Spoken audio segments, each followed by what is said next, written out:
আজকে আমরা পড়ব নিমিত্ত কারক, অধিকরণ কারক, অপাদান কারক বিষয়। নিমিত্ত কারক, সবার আগে আমরা নিমিত্ত কারককে নিলাম। নিমিত্ত কথাটার অর্থই হলো জন্য। নিমিত্ত হলো একটা তৎসম শব্দ, তার মানে হলো জন্য। তো নিমিত্ত কারকে যখন, তাহলে নিমিত্ত কারক কাকে বলে? বাক্যের মধ্যে যখন কোনো বিশেষ ইচ্ছা বা আকাঙ্ক্ষা পূরণ করার জন্যই ক্রিয়া সম্পন্ন হয়, অর্থাৎ আবার বলি, বাক্যের মধ্যে কোনো বিশেষ ইচ্ছা বা আকাঙ্ক্ষা পূরণ করবার জন্য ক্রিয়া যদি সম্পন্ন হয়, তবে সেই কারকটাকে বলা হচ্ছে কি? নিমিত্ত কারক। ঠিক আছে? আমরা বাক্য গঠনের মধ্যে দিয়ে আমরা চিনতে পারবো নিমিত্ত কারক কাকে বলে। আসছি আমি এর আগে তোমাদেরকে কি বললাম, যে আমরা এর আগে পড়েছি কর্তৃকারক এবং কর্মকারক, এরা হলো বিভক্তি নির্ভর কারক। কিন্তু করণ কারক আমরা পড়েছি দ্বারা, দিয়া, কর্তৃক। এই অনুসর্গগুলো দিয়ে, কিসের দ্বারা, কার, কর্তৃক, কি দিয়ে ক্রিয়াকে যখন প্রশ্ন করা হচ্ছে, যেটা পাচ্ছি সেটা হলো কি? করণ কারকের উদাহরণ। আজকে আমরা নিমিত্ত কারক বলে আরো একটা কারক পড়বো, যেটাও কিনা অনুসর্গ নির্ভর কারক। তো অনুসর্গ নির্ভর কারক বলে আমরা নিমিত্ত কারককে চিহ্নিত করলে, তাহলে অনুসর্গগুলো কি, এগুলো আমাদেরকে আগে জানতে হবে। তাহলে করণ কারকে আমরা যেমন অনুসর্গ দেখেছিলাম দ্বারা, দিয়া, কর্তৃক, তেমনি নিমিত্ত কারকে আমরা যে অনুসর্গগুলো দেখব সেগুলো হলো কি? নিমিত্ত, জন্যে, তরে, লাগিয়া, উদ্দেশ্যে, কারণে, হেতু। এই অব্যয় পদগুলোর যোগে, এই অব্যয়গুলো তো আমরা কারকে কি যখন প্রয়োগ করি তখন সেটাকে অনুসর্গ বলি। তো পদের পরে বিচ্ছিন্নভাবে এই অনুসর্গগুলো বসে, এই অব্যয় পদগুলো বসে, একে অনুসর্গ বলা হয়, তো বা পরপদও বলা হয়। তো এই অনুসর্গগুলো দেখে আমরা নিমিত্ত কারক চিহ্নিত করতে পারব। তাহলে আমরা পেয়েছি কি? নিমিত্ত কারক কাকে বলে আমরা বুঝতে, অর্থাৎ ইচ্ছা, কোনো বিশেষ ইচ্ছা বা আকাঙ্ক্ষা পূরণ করার জন্য ক্রিয়াপদ সম্পন্ন হলে। দেখি গঙ্গা একটা উদাহরণ আমরা দেখছি। গঙ্গা স্নানের নিমিত্ত কর্তামশাই সকালে উঠেছেন। ঠিক আছে, এখানে ক্রিয়াপদ হলো উঠেছেন। তোমাদের এর তলায় দাগ দেওয়া থাকলো, এর তলায় দাগ দেওয়া থাকলো মানে গঙ্গা স্নানের জন্য কর্তামশাই সকালে উঠেছেন। তাহলে তার ইচ্ছাটা কি? কি বিশেষ ইচ্ছা? গঙ্গা স্নান করবে। তাহলে এই ইচ্ছাটা পূরণের জন্য এই নিমিত্ত অব্যয় পদটা কিন্তু ব্যবহার হলো। তাই এটা দেখে আমরা নিশ্চয়ই ভাবে বুঝে যাব যে এটা নিমিত্ত কারকে নিমিত্ত অব্যয়। তোমাদের কিন্তু এখানে আর বিভক্তি নিলে চলবে না, নিমিত্ত অব্যয়। ঠিক আছে, এটা হলো নিমিত্ত অব্যয়, নিমিত্ত কারকে নিমিত্ত অব্যয়। তোমার জোড়ার বাকি লিখলাম, তোমার জন্য একটা বই কিনেছি। দ্বিতীয় একটা বাক্য লিখলাম, ক্রিয়াপদ কিনেছি, তোমাদের এর তলে দাগ থাকবে, তোমার জন্য। তাহলে আমার ইচ্ছা তোমাকে একটা বই দেবো, এই ইচ্ছাটা পূরণ করবার জন্য আমরা কোন অনুসর্গে ব্যবহার করা হয়েছে এখানে দেখো, অর্থাৎ জন্য অনুসর্গ ব্যবহার করছি। জন্য দেখিয়ে আমরা বুঝে গেলাম এটা নিমিত্ত কারকে জন্য অনুসর্গ, জন্য অনুসর্গ। তাহলে দ্বিতীয় উদাহরণটা হলো কি? নিমিত্ত কারকে জন্য অনুসর্গ। তৃতীয় তরে, তরে অনুসর্গ দিয়ে আমরা একটা বাক্য তৈরি করি, সকলের তরে সকলে আমরা। ঠিক আছে, সকলের তরে সকলে আমরা, প্রত্যেকে আমরা পরের তরে বলে একটা কবিতা রয়েছে, তাই তো? সকলের তরে তরা দাগ দেওয়া। তোমরা দেখো আমরা এখানে কিন্তু দেখো সকলের জন্য সকলে আমরা, এখানে কিন্তু ক্রিয়াপদটা উজ্জ্বল হয়েছে, রয়েছি বা থাকবো, এরকম, এটা হলো ক্রিয়াপদ। এটা উজ্জ্বল হয়েছে। তাহলে এই তরে অনুসর্গটা দেখেই আমরা বুঝে গেলাম এটা নিমিত্ত কারকের তরে অনুসর্গ। ঠিক আছে, বুঝতে পারলেন? এরপরে লাগিয়া, 4 নম্বর উদাহরণ হলো লাগিয়া দিয়ে আমরা একটা বাক্য তৈরি। একটা রয়েছে দেখো, সুখেরও লাগিয়া, সুখের লাগিয়া এ ঘর বাঁধিনু, এ ঘর বাঁধিনু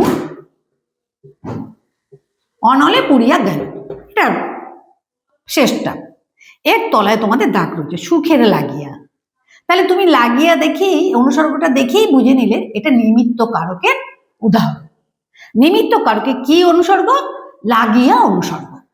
তোমরা বুঝতেই পারছো। তাহলে নেক্সট, তাহলে আমরা এই 4টে কিন্তু উদাহরণ দিয়ে আমরা এই অনুসর্গগুলোর ব্যবহার জানতে পারলাম।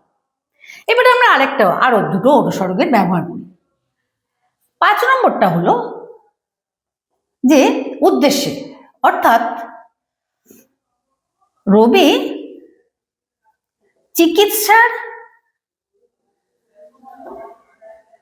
উদ্দেশ্যে দিল্লি গেল। তাহলে দেখো এর তলা দাগ রয়েছে তোমাদের। তাহলে রবি কিসের জন্য, কিসের জন্য বা কিসের উদ্দেশ্যে দিল্লি গেল? চিকিৎসার উদ্দেশ্যে দিল্লি গেল। তার এই ইচ্ছা রয়েছে যে ভালো হওয়ার জন্য। তাহলে এটাও আমরা দেখছি নিমিত্ত কারকের উদ্দেশ্য অনুসর্গ। এবার উদ্দেশ্যের পরিবর্তে আমরা কারণও লিখতে পারি, একই মানে চিকিৎসার কারণ আমরা বলি, তাই তো? উদ্দেশ্যটা হলো তৎসম শব্দ, কারণ এটা হলো, এর পরিবর্তে আমরা ব্যবহার করছি। আবার দেখো আরেকটা 6 নম্বর, কি হেতু আগমন তব, আগমন তব প্রশ্নচিহ্ন। কি হেতুর তলায় দাগ, কিটা আমরা জানি একটা সর্বনাম পদ। তাহলে সর্বনাম পদের পরে কি অনুসর্গ ব্যবহার হলো? হেতু। আমরা হেতু এই অনুসর্গটা দেখেই বুঝে গেলাম যে এটা নিমিত্ত কারকে হেতু অব্যয়। তাহলে তোমাদের কাছে স্পষ্ট হলো নিশ্চয়ই, আশা করি এই উদাহরণগুলো দিয়ে আমি তোমাদেরকে নিমিত্ত কারক সম্বন্ধে বোঝাতে পেরেছি। মোটেই কঠিন লাগেনি, নিশ্চয়ই খুব ভালো লেগেছে, সহজ লেগেছে। তাহলে আমরা এই নিমিত্ত কারকের মাধ্যমে জানতে পারলাম কি নিমিত্ত কারক মানে, নিমিত্ত মানেই হলো তরে বা জন্য, এবং এটা হলো, এই কারকটা হলো অনুসর্গ নির্ভর কারক। ঠিক আছে, এবার আমরা চলে আসবো অধিকরণ কারক সম্বন্ধে। মুছে দিলাম।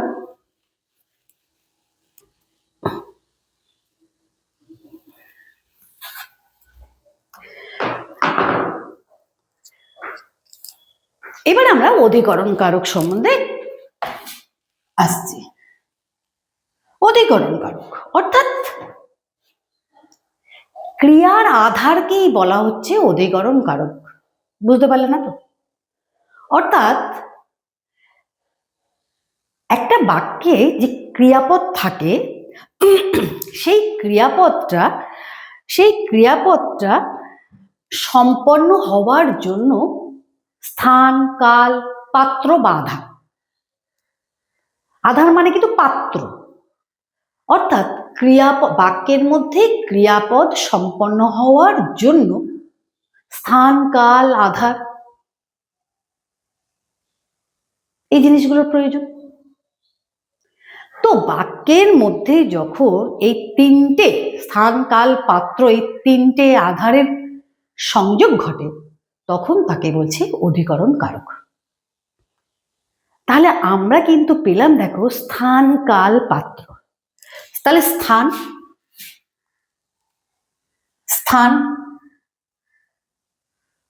কাল, পাত্র বা বিষয়। ঠিক আছে, স্থান মানে কি? জায়গা। ঠিক আছে, স্থান মানে কি? জায়গা। তাহলে স্থানাধিকরণ। ঠিক আছে, এই থেকে আসছে কি? স্থানাধিকরণ। অধিকরণ এই থেকে আসছে স্থানাধিকরণ। অধিকরণ 3 রকম, স্থানাধিকরণ, কালাধিকরণ। কাল মানে কি জানো তো? সময়। ঠিক আছে, কালাধিকরণ, কালযুক্ত অধিকরণ, আর একটা কি পাত্র বা বিষয়, এটাকে বলছে বিষয়াধিকরণ, বিষয় সম্বন্ধীয় অধিকরণ, বিষয়াধিকরণ। ঠিক আছে, তাহলে অধিকরণ কারকের কটা ভাগ পেলাম? স্থান, কাল, পাত্র। ঠিক আছে, আমরা পেলাম। অর্থাৎ ক্রিয়া সম্পন্ন হচ্ছে স্থান, কাল, পাত্র এই নিয়ে। এটা পেতে গিয়ে আমরা দেখছি স্থানাধিকরণ পাচ্ছি, কালাধিকরণ পাচ্ছি, পাত্র বা বিষয়াধিকরণ পাচ্ছি। ঠিক আছে, স্থান বলতে গেলে মনে যদি কলকাতা, আমি কলকাতা থাকি, তাহলে তুমি প্রশ্ন ক্রিয়াকে কি দিয়ে, ক্রিয়াকে প্রশ্ন করবে কিভাবে? কলকাতার তলায় দাগ থাকলে তুমি কি দিয়ে প্রশ্ন করবে? কোথায় থাকি? ঠিক আছে, কোথায় থাকি? তাহলে স্থানাধিকরণ বোঝাতে গেলে আমরা ক্রিয়া দিয়ে, ক্রিয়াকে কি কোথায় দিয়ে প্রশ্ন করব? কোথায় কখন কিসে আমি বলেছিলাম আগের বারে, প্রথম ক্লাসে আমি বলেছিলাম। তাহলে কোথায় কখন কিসে, কোথায় বোঝাতে গেলে স্থানাধিকরণ, কখন বা কবে বোঝাতে গেলে, কখন বলতে সময়, 5টার সময়, আমি 10টার সময় স্কুলে যাই, আমি 10টার সময় স্কুলে যাই, কখন না 10টার সময়। আমি রোজ, কবে না রোজ, তাহলে কখন আর কবে দিয়ে কি হচ্ছে? কালাধিকরণ, অর্থাৎ সময় এবং দিন। এই প্রশ্ন করা গেলে, ক্রিয়াকে এই দিয়ে প্রশ্ন করা গেলে, কোথায় এবং কবে দিয়ে প্রশ্ন করা গেলে, তাহলে সেটা হবে কি? কালাধিকরণ। বিষয়াদি সমান অর্থাৎ কোন বিষয়, অর্থাৎ কোন বিষয়ে। যদি আমরা বলি যে বিষয়টা পড়াশোনায় ওর মন খুব ভালো, বা পড়াশোনায় ও খুব ভালো মেয়ে, তাহলে কি বিষয়ে, কোন বিষয়ে সে ভালো মেয়ে? না পড়াশোনা বিষয়ে সে ভালো মেয়ে, তাহলে আমি বিষয়াধিকরণ পাচ্ছি, তাই তো? কোথায় কখন কিসে এই দিয়ে যদি ক্রিয়াকে প্রশ্ন করা যায়, যে উত্তরটা পাওয়া যাবে সেটা হবে অধিকরণ কারক। তার 3টে উদাহরণ আমি বললাম, স্থানাধিকরণ, কালাধিকরণ, বিষয়াধিকরণ। ঠিক আছে, আরো একটা আমরা পাবো অধিকরণে বিপসা। ঠিক আছে, অধিকরণে বিপসা, এটা পরে আসছে। আগে স্থানাধিকরণ দিয়ে আমরা, স্থানাধিকরণ দিয়ে আমরা আসছি।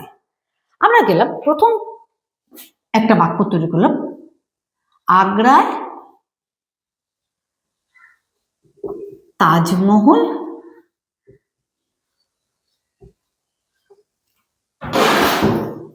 বিখ্যাত।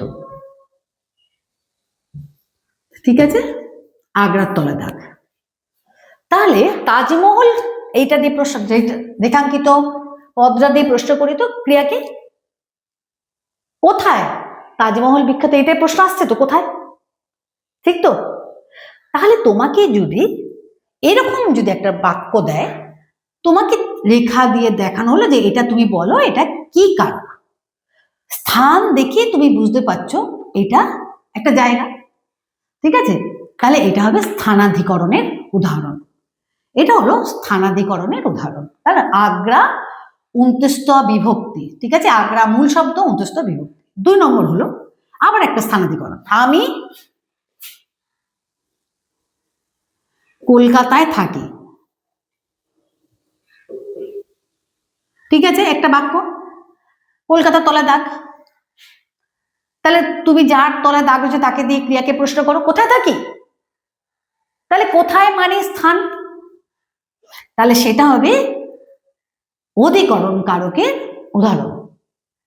তুমি যদি মনে করো তোমাকে এই ধরনের প্রশ্ন থাকে, তোমাকে কি, তুমি খালি অধিকরণ কারক লিখলেই এবং তার বিভক্তি লিখলেই তোমার পুরো নম্বর পাবে, তোমার সেখানে স্থানাধিকরণ কি, বিষয়াধিকরণ কি, কালাধিকরণ এগুলো লেখার দরকার নেই। যদি তোমাকে এরকম ধরনের প্রশ্ন করে যে একটি স্থানাধিকরণ কারকের একটা উদাহরণ দাও, তখন তোমাকে এটা লিখতে হবে যে আগ্রায়, তাই এটা হলো আগ্রা শব্দটা দিয়ে আমরা একটি স্থানের নাম বুঝাচ্ছি, তাই এটা অধিকরণ কারকের উদাহরণ। ঠিক আছে, বুঝতে পারছো? গুড। আমি কলকাতা থাকি, তাহলে আমি কলকাতায় থাকি, কলকাতা একটা স্থানের নাম, সেই জন্য এটা হবে কি অধিকরণ কারকে কি বিভক্তি, 29 বিভক্তি। তাই তো, তোমরা জানো, আমরা বেশি কিছু দিলে 29 বিভক্তি। ঠিক আছে, 3 নম্বর, এবার আমি আসছি কালাধিকরণ। কাল মানে সময়। ভোর 5টায় এখন সকাল হয়, ঠিক আছে, তলায় দাগ হলো, এর তলায়। তাহলে কখন সকাল হয়? সময়ের সময় আমরা নিশ্চয়ই আবার কোথায় দিয়ে প্রশ্ন করতে পারি না। তাহলে আমরা কালাধিকরণকে আমরা কি দিয়ে প্রশ্ন করছি? কখন দিয়ে, তাই তো। কালাধিকরণকে, কাল মানে সময়কে আমরা প্রশ্ন করব কি দিয়ে? কখন সকাল হয়? এখন এখন ভোর 5টায় সকাল হয়। তাহলে বুঝতে পারছো? তাহলে 5টায় অন্তস্থ বিভক্তি, ঠিক আছে। তাহলে এটা হলো কি? অধিকরণ কারকে অন্তস্থ বিভক্তি। তাহলে এটা প্রশ্ন করলাম কখন সকাল হয়, ঠিক আছে। এবার আমি যদি বলি 4 নম্বর উদাহরণ, সোমবার আমার স্কুল খুলবে, ঠিক আছে, সোমবারের তলা দাগ। এবার তুমি কি দিয়ে প্রশ্ন করবে? ক্রিয়াকে। কবে স্কুল খুলবে? সোমবারের তলা দাগ। কবে?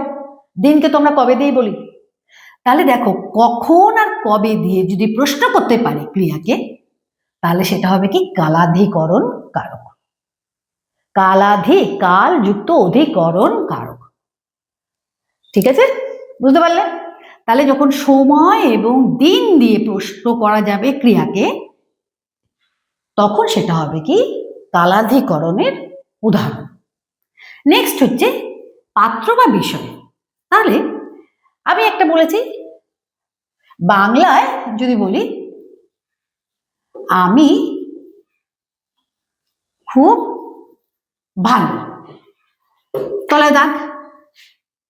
তোমাকে প্রশ্ন তোমাকে বলছে এটা কি কারক, কি বিষয়। তাহলে বিষয় পেলাম, ঠিক আছে।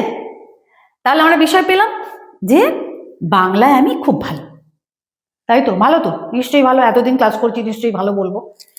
তো বাংলায় আমি খুব ভালো, কোন বিষয় ভালো? অর্থাৎ বিষয় বোঝাচ্ছে বলে এটা হলো কি? অধিকরণ কারক। এবার তোমাকে যদি প্রশ্ন করে এটা বিষয়াধিকরণের উদাহরণ দাও, কারকের উদাহরণ, তখন তুমি বলবে বাংলায় আমি খুব ভালো, তাই তো। এবারে আরো একটা যদি মনে করি যে বুবুন, আরেকটা যদি আমি বলি বুবুন অঙ্কে কাঁচা, ঠিক আছে, অঙ্কের তলা দাগ। কিসে কাঁচা? প্রশ্ন করলাম, অর্থাৎ বিষয়াধিকরণ এসে গেল। তাহলে বাংলায় আমি খুব ভালো, এই কোন বিষয়ে আমি ভালো? কোন বিষয়ে বুবুন কাঁচা? অঙ্ক বিষয়ে কাঁচা। তাহলে এটা হলো বিষয়াধিকরণের উদাহরণ, বুঝতে পারলে? অধিকরণ কারকে তাহলে আমরা 3টে ভাগ দেখলাম। কি কি ভাগ? স্থানাধিকরণ, কালাধিকরণ এবং বিষয়াধিকরণ, বুঝতে পারলে? সব নিশ্চয়ই বিষয়টা ভীষণ ইজি হয়ে গেল। আর একটা রয়েছে অধিকরণের আর একটা ভাগ, আমি এটা পুচ্ছি, আমি এখানটা পুছলাম। আর একটা উদাহরণ রয়েছে, সেটা হলো যে অধিকরণে বিপসা। অধিকরণে বিপসা অর্থাৎ দেখো, অধিকরণে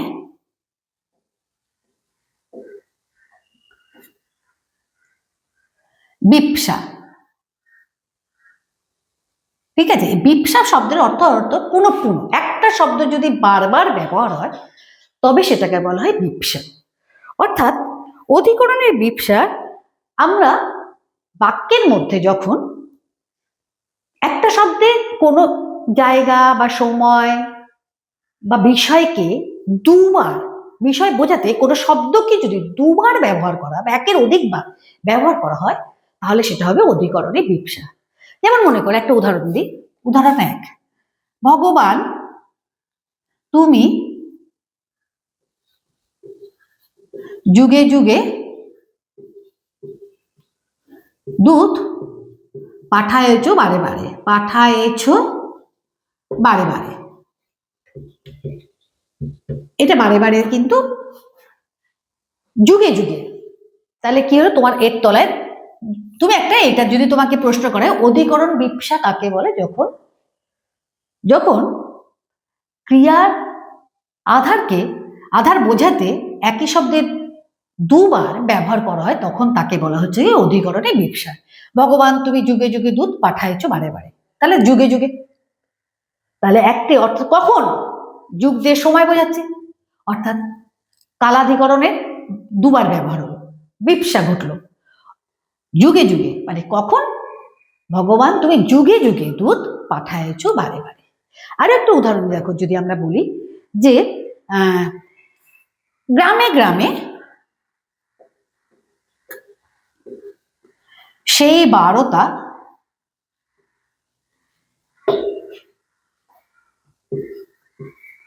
পৌঁছায়ে গেল, পৌঁছিয়া গেল।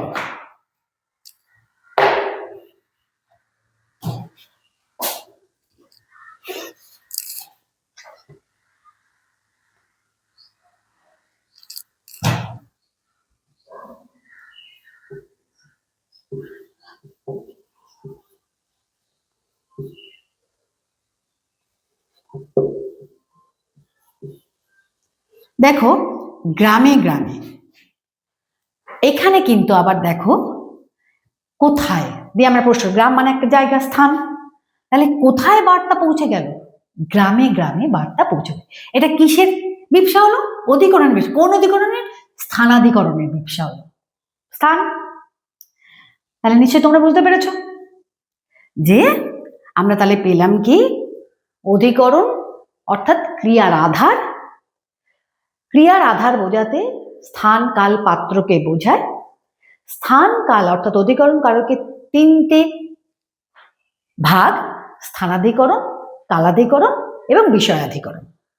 স্থানাধিকরণ বলতে, স্থানাধিকরণ চিনতে গেলে আমরা ক্রিয়াকে কি দিয়ে প্রশ্ন করব, কোথায় দিয়ে প্রশ্ন করব, যে উত্তরটা পাবে সেটা হবে অধিকরণ বা স্থানাধিকরণের উদাহরণ। কালাধিকরণ চিনতে গেলে আমরা ক্রিয়াকে কি দিয়ে প্রশ্ন করব, যে কখন বা কবে দিয়ে প্রশ্ন করব, তাহলে সেটা হবে কালাধিকরণের উদাহরণ। আর কিসে দিয়ে প্রশ্ন করা হলে, সেটা করতে পারলে, ক্রিয়াকে যদি প্রশ্ন করতে পারি তাহলে সেটা হবে কি, বিষয়াধিকরণের উদাহরণ। আরো একটা অধিকরণ আমরা পেলাম, যেটা হলো কি অধিকরণে বিবসা, অর্থাৎ বাক্যের মধ্যে যদি যদি একই শব্দের দুবার, অধিকরণ কারকে যদি দুবার প্রয়োগ ঘটে, বাক্যের মধ্যে দুটো একই শব্দের দুবার প্রয়োগ ঘটে, এবং সেটা যদি স্থানাধিকরণ হতে পারে, কালাধিকরণ হতে পারে, বিষয়াধিকরণ হতে পারে, তবে সেটাকে বলা হচ্ছে অধিকরণে বিবসা। আশা করি বুঝতে পেরেছো এটা অধিকরণটা। নেক্সট আসবো আমরা কি, অপাদান কারকে কারক। আচ্ছা, ইতিমধ্যে আমাদের কিন্তু 5টা কারক পড়া হয়ে গেছে। শেষ যে কারকটা বাকি আছে সেটা হলো অপাদান কারক। ঠিক আছে, অপাদান কারকও কিন্তু প্রথমে তোমাদেরকে বলে দিই যে অনুসর্গ নির্ভর, নির্ভর কারক। ঠিক আছে, তাহলে কি কি অনুসর্গ, হইতে, থেকে, যে, অপেক্ষা,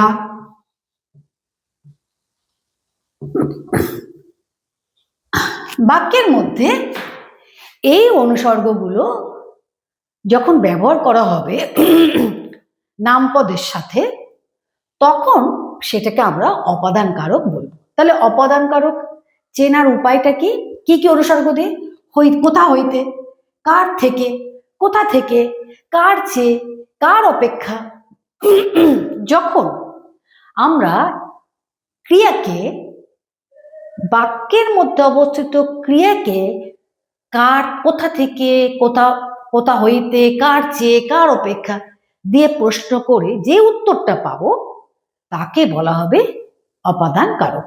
অর্থাৎ যার তলায় দাগ দেওয়া থাকবে তাকে যদি আমি ক্রিয়াকে কার থেকে, কে, কার চেয়ে, কোথা হইতে দিয়ে প্রশ্ন করতে পারি, তাহলে সেটা হবে কি, রেখাঙ্কিত পদটা হবে অপাদান কারক। অধিকরণ কারকের মতনই অপাদান কারকে, তোমাদের যদি মনে করো কোনো একটা বাক্য দিয়ে দিল, বাক্য দিয়ে তোমাকে বললো যে, যদি বলে, যদি কোনো একটা বাক্য দিল যে গাছ থেকে ফল পড়লো। ঠিক আছে, এই একটা বাক্য থাকলো, তোমাকে এরকম দাগ দেওয়া থাকলো। তুমি নিশ্চয়ই দেখে বুঝতে পারবে, এই থেকে অনুসর্গটা দেখেই বুঝতে পারবে যে অপাদান কারকে থেকে অনুসর্গ, তাই তো? বুঝতে পারলে তুমি?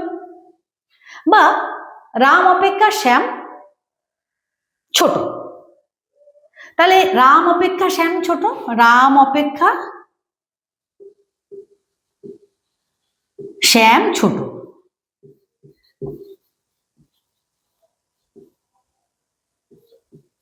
ঠিক আছে, এই যে অপেক্ষা অনুসর্গটা পেলাম, তাহলে তোমাকে বলতে হবে কি অপাদান কারকে অপেক্ষা অনুসর্গ। ঠিক আছে, অপাদান কারকে, ঠিক আছে, অপাদান কারকে অপেক্ষা অনুসর্গ, তোমাদের এখানটা এরকম বলতে হবে।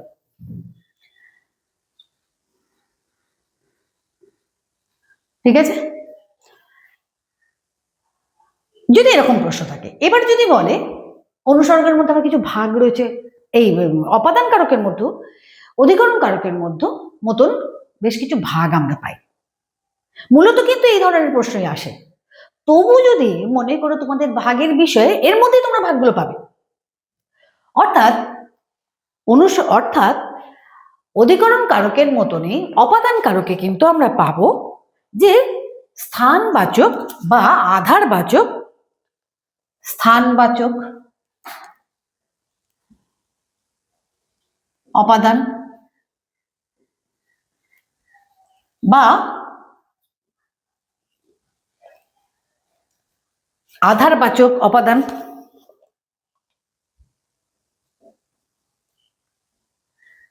ঠিক আছে,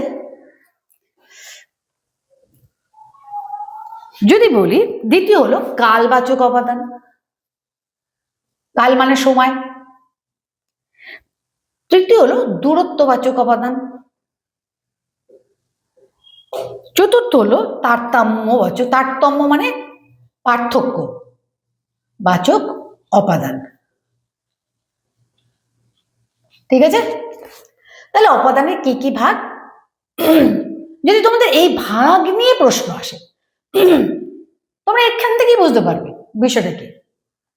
যেমন মনে করো রাম অপেক্ষা শ্যাম বড়, এখানে তারতম্য বোঝাচ্ছে তো, বোঝাচ্ছে না? তাহলে এটা হবে তারতম্যবাচক অপাদান। গাছ থেকে ফল পড়লো, তাহলে গাছটা কি একটা স্থান, তাহলে এটা স্থানবাচক অপাদান। ঠিক আছে, দূরত্ববাচক অপাদান যদি বলে তাহলে তোমার উদাহরণ থাকবে গড়িয়াহাট থেকে, হাট থেকে কালীঘাট হেঁটে এলাম। হেঁটে এলাম লিখবো না, বেশি কষ্ট, বাসে এলাম লিখে দিয়ে। তাহলে গড়িয়াহাট থেকে কালীঘাট বাসে এলাম, তাহলে গড়িয়াহাট থেকে স্থানবাচক, তাই তো?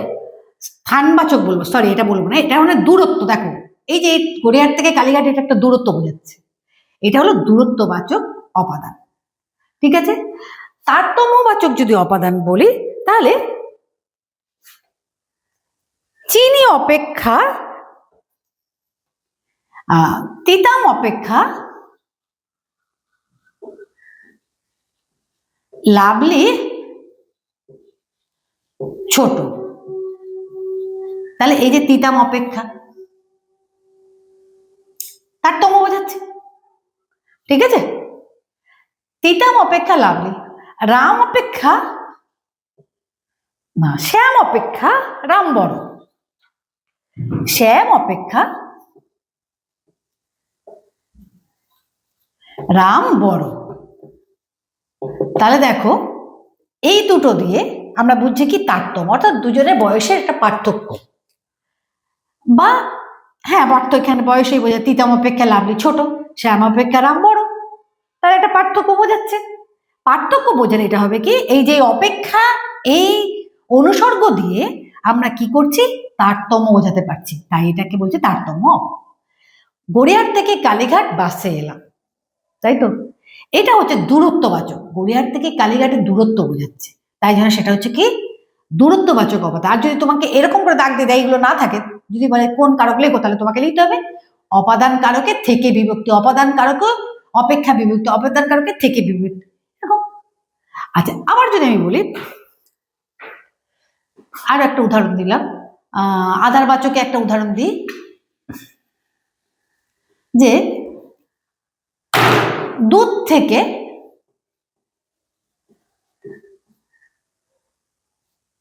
থেকে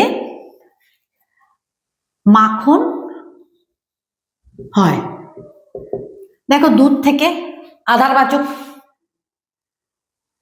থেকে অনুসর্গ, দুধ থেকে মাখন হয়। কোথা থেকে মাখন হয় প্রশ্ন করছে ক্রিয়াকে, তাহলে পেলাম দুধ থেকে, তাহলে এটা হবে অপাদান কারকের থেকে বিভক্তি। ঠিক আছে, তাহলে অপাদান কারকের থেকে বিভক্তি, কালবাচক উপাদান এতে। আচ্ছা, যদি আমি বলি পরীক্ষার জন্য আমি খুব সকালে উঠেছি, ঠিক আছে, পরীক্ষার জন্য, এটা হলো কালবাচক, তাই তো, পরীক্ষার জন্য, এটা হলো কি কালবাচক। সময়, এই সময়টার জন্য, এই পরীক্ষাটার জন্য আমি খুব সকালে উঠেছি। এইভাবে তোমরা কিন্তু অপাদান কারককে খুব সুন্দরভাবে চিহ্নিতকরণ করতে পারো, অসুবিধা হলো না। অপাদান কারককে আমরা দেখলাম কি, অপাদান কারক আমরা পড়ে পেলাম কি, অপাদান কারক হলো ক্রিয়াকে যখন আমরা কোথা থেকে, কার চেয়ে, কোথা হইতে, কার অপেক্ষা, এই দিয়ে যদি প্রশ্ন করে যেটা পাবো, যে উত্তরটা পাবো, সেটা হবে কি অপাদান কারকের উদাহরণ। অপাদান কারক সাধারণত আমরা জানি অনুসর্গ নির্ভর কারক, হইতে, থেকে, চেয়ে, অপেক্ষা, এই অনুসর্গগুলো অপাদান কারকে ব্যবহার হয় সাধারণত। অনুসর্গ কারকের ভাগ হল যদি করি আমরা, তাহলে আমরা পাবো স্থানবাচক অনুসর্গটা, অপাদান কারকের যদি আমরা করি বা বিভাজন করি, তাহলে আমরা পাবো স্থানবাচক অপাদান বা আধারবাচক অপাদান, কালবাচক অপাদান, দূরত্ববাচক অপাদান, তারতম্যবাচক অপাদান। তাহলে আমরা বাক্য দেখেই বুঝতে পারবো, দুধ থেকে মাখন হয়, গাছ থেকে হলে স্থানবাচক, দুধ থেকে হলে আধারবাচক, সময় বোঝাতে পরীক্ষার জন্য আমি খুব সকালে উঠেছি, সময়। দূরত্ব বোঝাতে দেখো একটা জায়গা থেকে আরেকটা জায়গায় বলতে থেকে আমি অনুসর্গ ব্যবহার করছি। তারতম্য বোঝাতে আমি অপেক্ষা বা চেয়ে, অপেক্ষা বা চেয়েও অনুসর্গ আমরা ব্যবহার করতে পারি। রামের চেয়ে শ্যাম বড়, তিতামের চেয়ে রামের চেয়ে শ্যাম ছোট, রাম অপেক্ষা শ্যাম ছোট, তিতামের চেয়ে কি বলেন লাভলি ছোট, তিতামের অপেক্ষা লাভলি বড়, আমরা এরকম বলতে পারি। তাহলে মোট অপাদান কারক আমরা মোট 4টে ভাগ পেলাম। আমাদের কিন্তু কারক বিষয়ে মোটামুটি একটা আলোচনা প্রায় কমপ্লিট বলতে পারি, কিন্তু আরো অনেক কারক সংক্রান্ত আরো কিছু জানা আছে। আমরা এই ব্যাপারে, অর্থাৎ ফার্স্ট সামেটিভের সিলেবাসটা শেষ করে নিয়ে আমরা যত তাড়াতাড়ি পারবো আরো ডিটেলসে প্রশ্নগুলোকে আলোচনা করব, যাতে আমাদের কাছে 40 নম্বর বা তার কাছাকাছি নম্বর পাওয়াটা খুব কঠিন না হয়ে যায়। আশা করি নিশ্চয়ই এই ক্লাসগুলো তোমাদেরকে উপকৃত করবে। অবশ্যই তোমরা একটু মন দিয়ে দেখো এবং সেই ব্যাপারে একটু পড়াশোনা করো, একটু মনে রাখার চেষ্টা করো। হ্যাঁ, যা পড়বে লিখে লিখে পড়বে, যদি লিখে লিখে না পড়ো তাহলে কিন্তু মনে থাকবে না। আগামী দিন আমি আবার একটা নতুন টপিক, বাংলারই আবার একটা নতুন টপিক নিয়ে আসবো। আশা করি তোমাদের ভালো লেগেছে কারকটা। তো যদি ভালো লেগে থাকে অবশ্যই অন্য কেউ এই ভিডিওটা দেখার সুযোগ করে দেবে তোমরা, যাতে সবাই উপকৃত হয়। আমারও ভালো লেগেছে তোমাদের সাথে এই ক্লাসটা করতে। Thank you.